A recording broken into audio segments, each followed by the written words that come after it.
Easy's note, story first posted May 2, 2013, story length 216,600 words.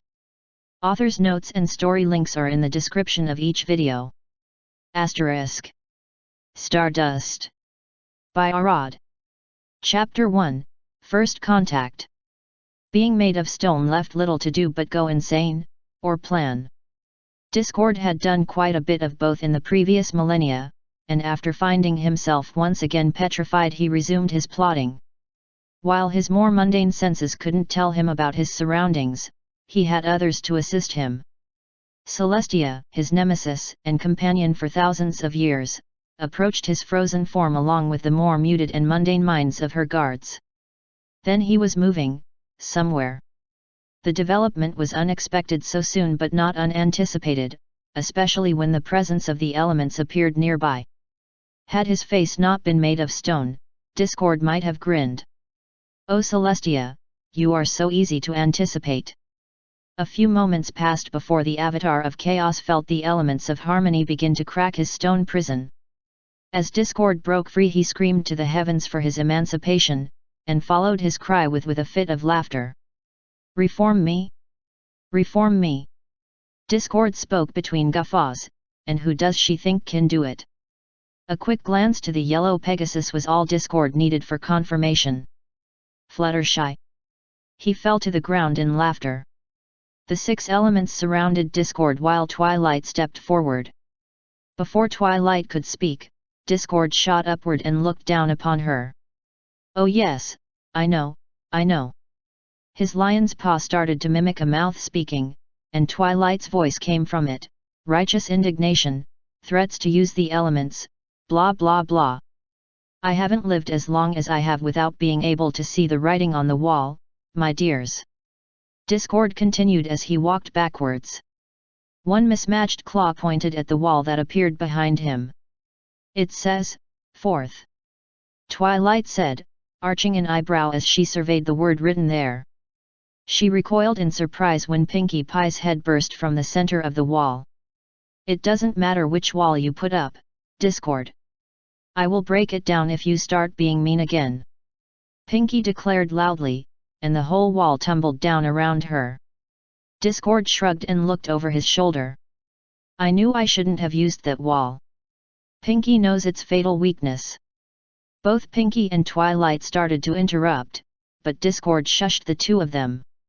"This situation can only end in 2 ways, I'll either become a lawn ornament again, or I'll reform myself. The only real wild card is how I am reformed. So, Twilight, care to make a wager? You and your precious friends all know in your heart of hearts that friendship can conquer all." "I am still not convinced." Discord leaned backwards in a chair that instantly appeared behind him. His manic eyes were now hidden behind orange-shaded glasses, and his now white-gloved paws/claws were steepled before his face. "These are the terms: convince me, irrefutably, that friendship is the strongest power in the universe, and I will willingly submit to Celestia's authority." Twilight looked to the other elements before nodding and turning back to Discord. "I accept your challenge, Discord." The avatar of chaos grinned and snapped his fingers. A cardboard cutout of Twilight fell face first onto the ground where she once stood. "What did you do to Twilight?" The other elements screamed in disbelief. Discord only grinned and inspected his gloved paws. "Sent her off to win or lose our wager, of course. If friendship is as powerful as she says, then she will have no problems returning here and proving me wrong." He leaned forward and gave a grin that was all teeth. "I sent her someplace where hostility is first, second and third nature. Some place where the unknown is an enemy to be destroyed. Some place where friendship certainly isn't magic." Asterisk. The screams and the sounds of fire nearby were the first indications that Twilight wasn't in Ponyville anymore. It was a long few moments before her other senses returned to her, smoke quickly filling her lungs as she tried to take a breath. The unicorn coughed as she tried to stand. Gone was the familiar feeling of grass and soil, replaced instead with smooth stone beneath her hooves. "Ugh, girls? What happened?" Twilight slowly opened her eyes to see just what was going on, and she could only gasp. Gone were the comforting fields of grass outside Ponyville. The ground was perfectly level and entirely stone, and the blockish buildings surrounded her on three sides were ablaze. As her senses recovered further, Twilight's analytical mind continued to take note of the details of her surroundings, including two metal boxes that she now found herself between. Twilight's ears perked up upon hearing voices beyond the boxes, and she cautiously peeked around the corner to see the source. On the other side of the clearing, a trio of figures emerged from between the buildings. All three were bipeds, two taller ones and a smaller one clinging as tightly as it could. The largest one shouted and turned back the way it came while the other two continued to run. Twilight tracked the pair as they ran before turning back to the first figure, just in time to see it die. Something with far too many claws and legs scuttled out from the darkness between the buildings and pounced with a welter of crimson blood. Both of the two remaining figures screamed, and in the blink of an eye the monster crossed the distance and knocked the pair down. Only one screaming voice remained now, only to be abruptly terminated in a flurry of blood and claws. Twilight knew about death. She knew about predators and how they killed in the wild. Her studies were manifold and varied, and one of the brief subjects she had touched on was natural sciences. She could rationally understand what had just happened, and may have been able to accept it as a fact of how the world worked had she read it in a book. But it didn't happen in a book.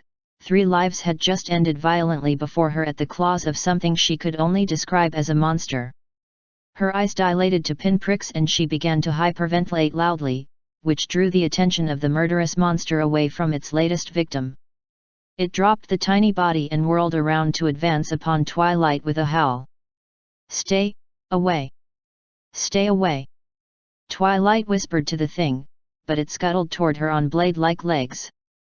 Its glowing eyes fixed upon her, and a pair of claw-tipped and gore-stained arms reached forward as it moved with frightening speed.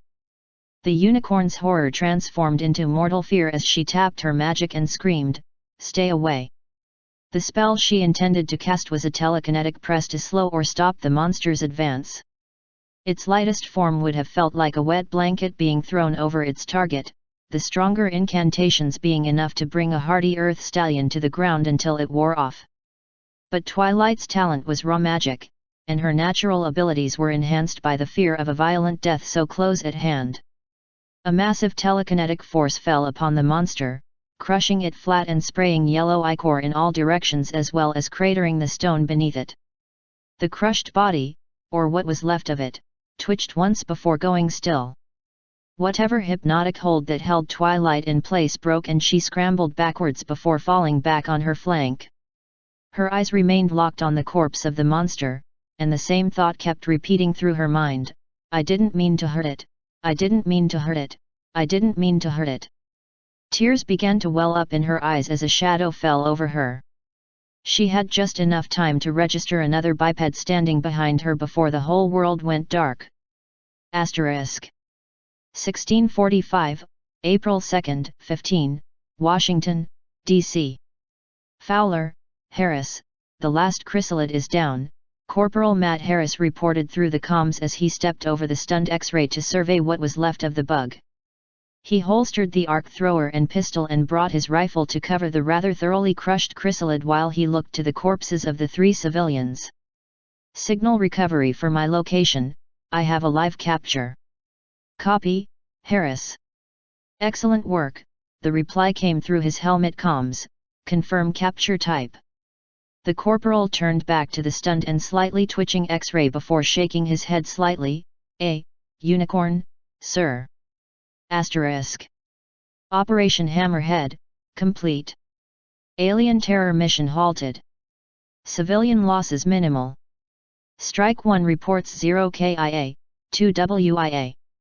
Recovery team inventory. Documented by LT Fujikawa. Plasma weapon fragments, 15 total. Sectoid corpses, 5 total. Thin man corpses, 3 total. Chryssalid corpses, 3 total. Unicorn live capture.